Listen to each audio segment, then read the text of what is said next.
Hi, everyone. Welcome to Story Lab. This week, we're talking about peace, while we take a look at the story of a very courageous woman who raised the volume in a creative way to solve a big problem.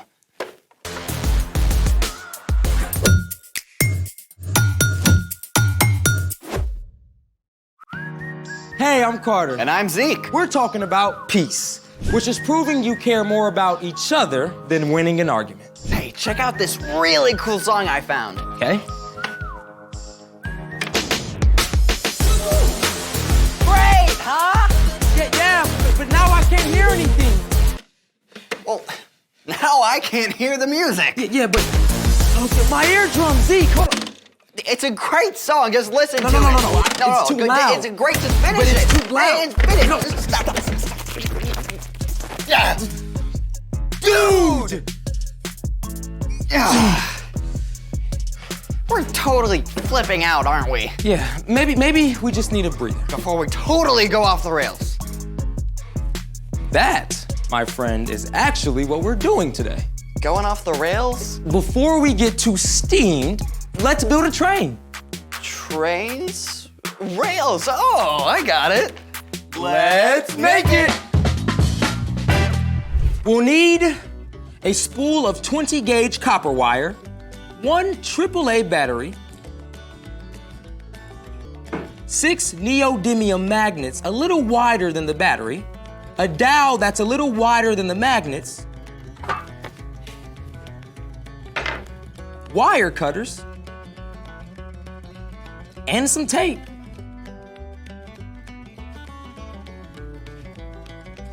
Oof, I should have found all this stuff first. All aboard! Whoa, thanks, Zeke. Let's do this. First, tape one end of the wire to the dowel rod.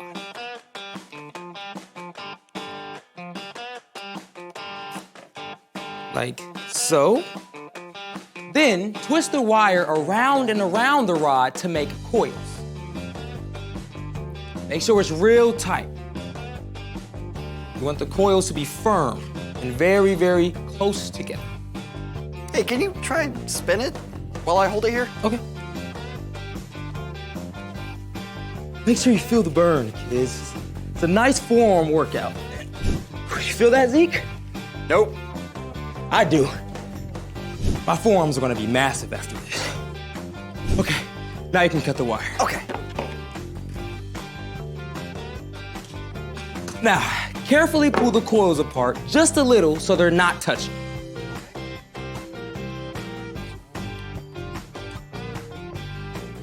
So coily. Oh, wait. Before we go any further, safety first. This coil and the battery can get very hot during our experiment. And neodymium magnets are super strong and super pinchy. So make sure you have a grown-up with you. So, this is the train track? Exactly. Now, take your AAA battery and the magnets and stack 3 magnets on each side of the battery. It's a little bit of a struggle pulling them off. There you go. All right. Each side, on that 1, side. 2. Perfect. All right, now, let's get this train moving. And go. Push it a little bit more. I think we've been derailed. I think maybe I can get us back on track. Aha! These 2 sets of magnets are attracted to each other. You say that like it's a bad thing. In this case, it is. They need to repel or resist each other. Why is that? Every magnet has a north pole and a south pole. To make the train move, the north poles from each magnet stack have to point in opposite directions so the stacks repel each other. You might have to flip them if they don't work the first time. Well, let's try it. There we go, let's try it again. 1 and 2. Ready? All aboard! So cool! Nice! Wow! That's amazing! Yeah. Science for the win! Yep, The battery is a source of electricity. The coil conducts electricity. And the magnets create a magnetic field, which is like the fuel that makes the train move. So the magnetic field pushes the battery. Exactly. Want to see if we can make our train turn? Oh, yeah. Sweet! Who knew rappelling could be so attractive? Speaking of which, there's a guy who repels everyone in today's story. It's time for The story before the story. Today, we're in the book of 1 Samuel, which tells us the story of the first kings of Israel. Saul, the first king over the Israelites, did not listen to God. So God instructed the prophet Samuel to anoint a young shepherd, David, to be the next king after Saul. After David fought the Philistine Goliath, Saul made David a leader in the army. David had so much success that all the people loved him. But Saul became jealous and tried to hurt David, who fled to the wilderness. But he wasn't alone. A group of loyal men joined him. While on the run from Saul, David and his men camped out in the desert of Paran for a time. Which is where our story starts. Take it away. Hey, everyone. A very rich man named Nabal lived in Carmel, near the desert of Paran. He had 1,000 goats and 3,000 sheep, and he also had a bad attitude. This is rubbish. Take it away. Yes, master. Nabal's wife Abigail, however, was wise and kind. Never mind him. You did nothing wrong. Now, it just so happened that David and his men were camped out near Nabal's flocks of sheep. The wilderness was dangerous territory where thieves and robbers often attacked. But David and his men kept Nabal's shepherds and flocks safe. Stop right there. While David stayed there, not a single one of Nabal's sheep was hurt or stolen. And at the end of the season, it was time to shear the wool off the sheep. This was a festive time for everyone. Nabal called for a big party to celebrate his success. David heard about the shearing and knew that he and his men had helped Nabal to be successful by protecting his sheep. So David decided to ask Nabal to share food and supplies with his men. Go up to Nabal at Carmel. Greet him for me. Say to him, may you live a long time. May everything go well with you and your family. David sent several of his men with this greeting and a request. But if they expected a warm welcome, they were mistaken. David says, when your shepherds were with us, we treated them well. Nothing that belonged to them was stolen. So please be kind to my men. Please give us whatever food you can find. Instead of listening to reason, Nabal roared. Who is this David? Many servants are running away from their masters these days. Why should I give food to men who come from who knows where? When David's men returned with this response, David was furious. Each of you put on your swords! David gathered 400 men to march to Nabal's home.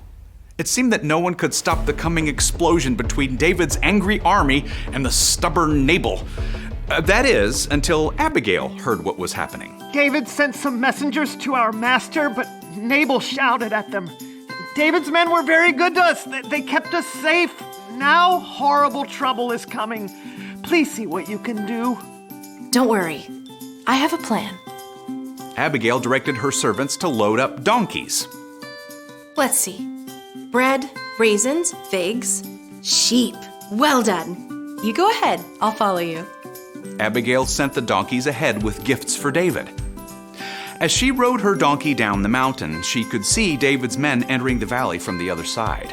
Everything we've done hasn't been worth a thing. I watched over that fellow's property in the desert, but he has paid me back evil for good. Now I'll make him pay. Look, sir, there's a whole train of donkeys ahead. David may have been surprised by all of these donkeys bringing gifts of food, but he must have been shocked when Abigail showed up behind them. Who is this woman? She's the wife of the man who insulted you. Let me take the blame myself. Please don't pay any attention to my husband Nabal.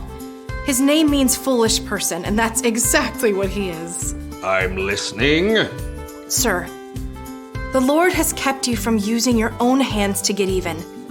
I've brought a gift for you and the men who follow you. The Lord will appoint you ruler over Israel. When that happens, you won't have to worry about how you got even. The Lord will give you success. When that happens, please, remember me. The Lord has sent you today to find me. May the Lord bless you for what you have done. You have kept me from using my own hands to get even. Praise God. Go home in peace. I've heard your words. I'll do what you've asked. Abigail faced a difficult situation. She knew she couldn't make Nabal listen, so she chose to go to David instead. She stepped up with courage and creativity and stopped what would have been a terrible fight. The end. Wow, that was a close one.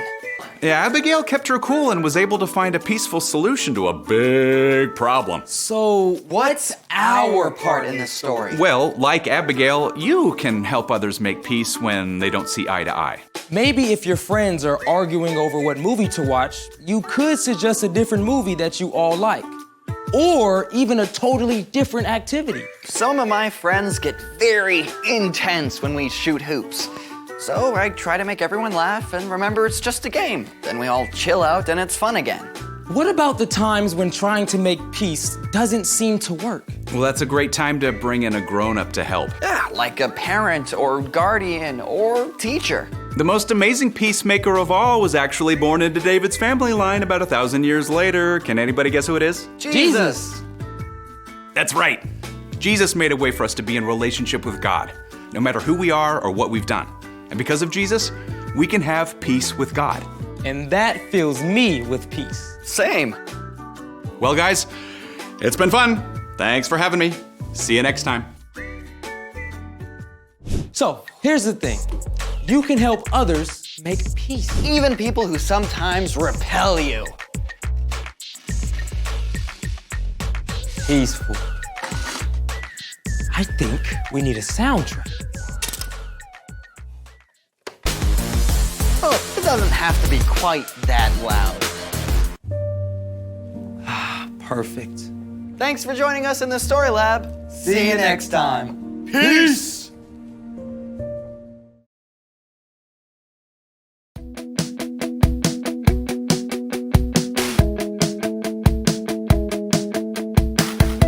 I don't wanna fight like this anymore. I don't want our words to start a war. I'll take a step back so we can try to find a solution, you and I. 'Cause you mean that much to me. I don't have to win,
I don't have to win, that's just fine. We'll sort it all out, it just takes time. You mean more to me than winning the fight. I'm letting it go, I don't have to be right. So let's give peace a try.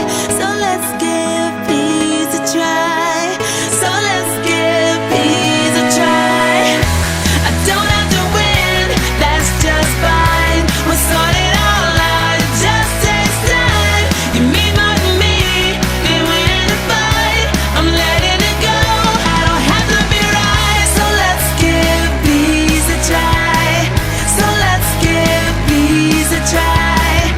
So let's give peace a try. I wanna build you up, and so I'm giving it. I wanna build you up, and so I'm giving it.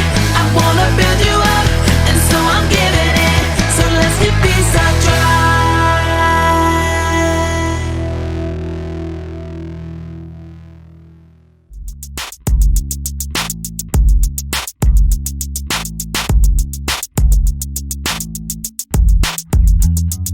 No, I can open mine wider. That's good. Oh, hey everybody, welcome to the So-and-So Show. I'm Brandon. I'm John, and as always, we're excited to have you with us today. That's right, today is going to be electric. Powerful. Oh, shocking. Enlightening. Voltaic. Nice. Thanks. All of those adjectives will make a lot more sense once you meet our very special guest. Please welcome someone who knows stuff. Hi.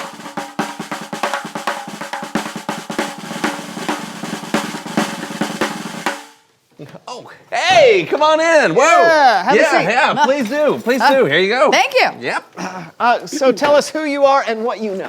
My name is Sparky, and I know all about electricity and power lines. Oh, okay.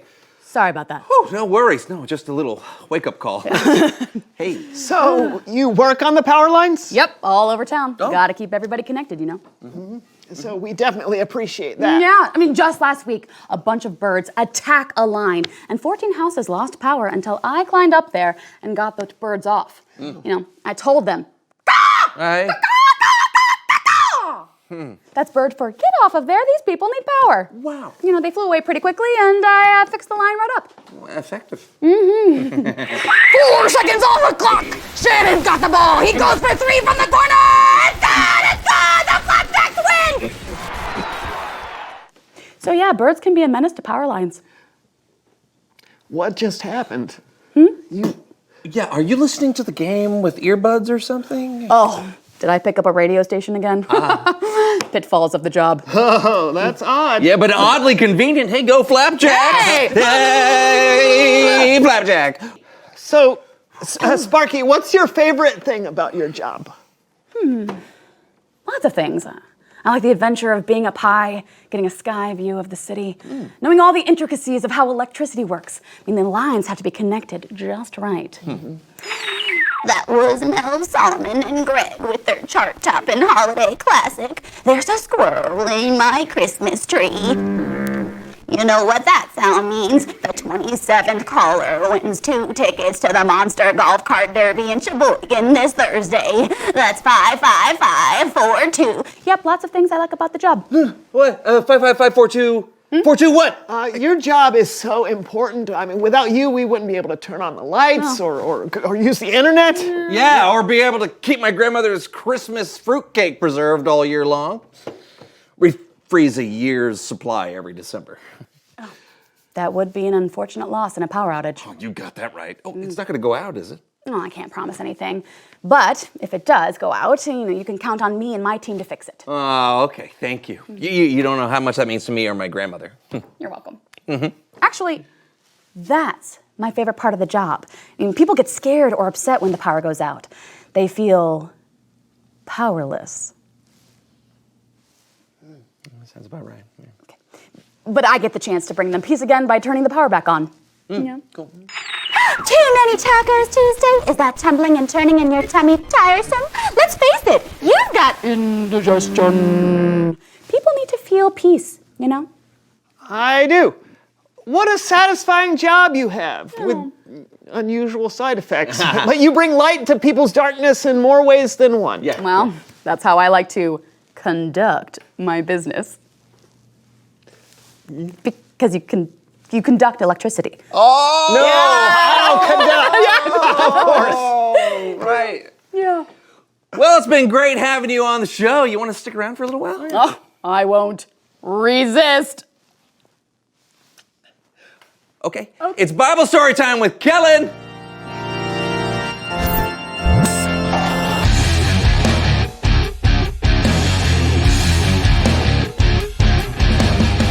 Hey, everyone. Hey, Kellen. Hey, we've got a friend on the show with us today. Mind if she hangs out for the Bible story? That would be perfect. I could use the help of all three of you. Oh, sounds good. What for? Human Head Puppet Theater!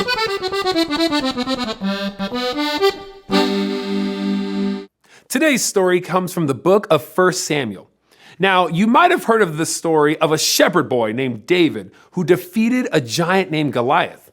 Well, after that, but before David became king of Israel, he and his men were staying in the desert of Paran. Nearby, in a place called Carmel, was a man named Nabal. Nabal owned a bunch of goats and sheep, and he was super wealthy. I am Nabal. I love my money and my land, and most of all, my sheep. You love your sheep most? Oh, and of course you, my wife, Abigail, I love you equally as much as my sheep. Thank you. Now, who wants a haircut? So it was sheep shearing time for Nabal, which was usually a great time of celebration because sheep's wool could be sold for a lot of money. And when David heard that Nabal was clipping the wool off his sheep, he thought it would be a good time to ask Nabal for a favor. So David sent a message to Nabal.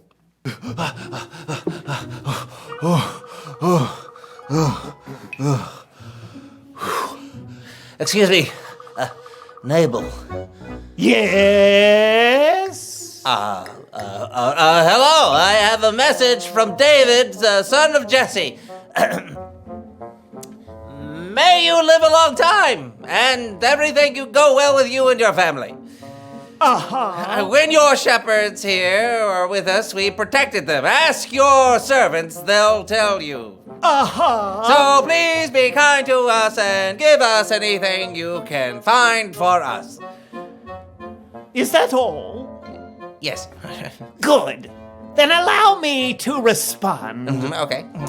Ahem. Who is this David? I don't know a son of Jesse. Why should I give away my bread and water?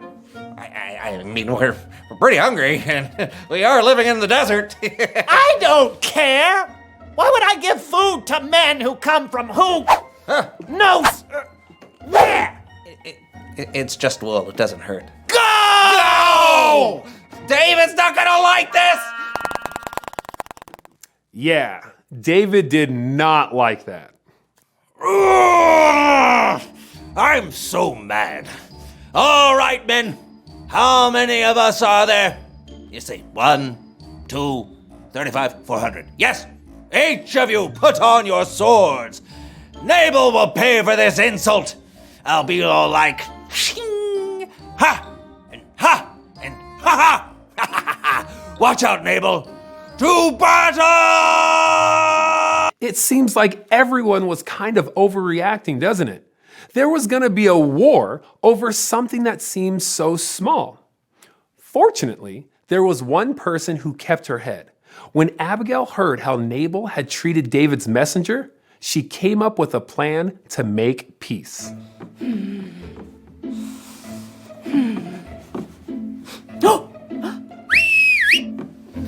Yes, Abigail? Pack up 200 loaves of bread. Right. And 200, come back, and 200 cakes of fresh fig. Figs, got it. And 100 raisin cakes. Bread, figs, raisins. Check. What are you waiting for? Go! We've got to meet David and his men before they get here! Right? Abigail took a huge load of food out to David and his men. Pardon your servant, sir. Oh, hello. Please let me speak to you. Don't pay any attention to that evil man, Nabal. He's always doing foolish things. Well, you got that right. I mean, literally, his name means foolish person. Oh. Listen, I didn't see the messenger you sent before. I've brought gifts to give to your men, see? Are those raisin cakes? Sir, the Lord has kept you from getting even with Nabal. You will rule Israel someday. Now you won't have to worry about that time you got revenge for no good reason. Praise the Lord. He has sent you to find me. May the Lord bless you for what you've done. Now go home in peace. I'll do what you ask. Phew! All right. No, about those raisin cakes. Oh, yeah, definitely, absolutely. Raisin cake, please! The end. Wow, that Abigail lady was awesome. She sure was. She stepped up to the plate as peacemaker between Nabal and David. And she saved a ton of people's lives in the process. Yep, we can learn so much from Abigail. The stakes may not ever be life or death for us, but we can still help other people make peace when they're in a fight. Yeah, that's good to remember. Hey, thanks for the awesome Bible story, Kellen. Hey, my pleasure. I'll see you guys next time. Another radio station? Nope, I just thought of a question. Well then, reveal the question. How can you be a peacemaker? Yeah, life is full of opportunities to help people make peace. Yeah, maybe your friends or siblings are upset with one another and you can help them understand each other's point of view. Or when someone has a hard day, you can encourage them that everything will be okay. Yeah. Sometimes you might feel like you don't know what to do. But remember, Jesus is full of peace, and he can help you bring that peace to others. That's right. Talk it out. How can you be a peacemaker? I'm Brandon. I'm Sparky. I'm John, and this was the So and So Show.